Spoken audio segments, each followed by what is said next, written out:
জীবনে অনেক পরীক্ষা আসবে, ঠিক কিনা জোরে বলেন?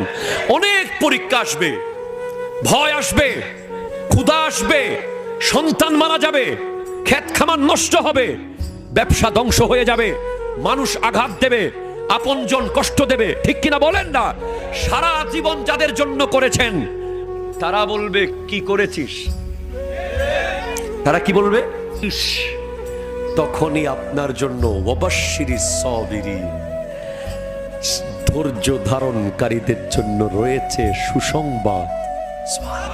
আল্লাযীনা ইযা আসাবাতহুম মুসিবা, যারা মুসিবতে পতিত হয়, যাদের সামনে শুধু মুসিবত মুসিবত মুসিবত আসে, মুসিবাতুন ক্বালু, তারা মাথা ফাটাই ফেলে না, তারা ছাদ থেকে লাফ দেয় না, তারা হাই হুতাশ করে না, তারা এলাকায় গিয়ে ত্রাস সৃষ্টি করে না, তারা বাবা মাকে মরে যাব, কেটে ফেলবো, মেরে ফেলবো বলে না, তারা যাই নামাজে গিয়ে বসে যায়, বসে গিয়ে বলে ইন্না লিল্লাহি ওয়া ইন্না ইলাইহি রাজিউন। আল্লাহ নিশ্চয় তুমি দিয়েছো, তুমি নিয়েছো, আবার তুমি দিবা, তোমার কাছেই তো যেতে হবে, তোমার সামনেই তো যেতে হবে।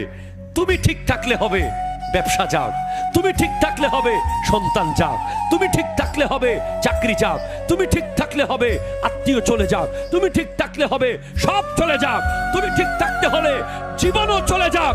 সেটাই বলেছে ফিলিস্তিনের বাসিন্দারা। আল্লাহ তুমি রাজি হয়ে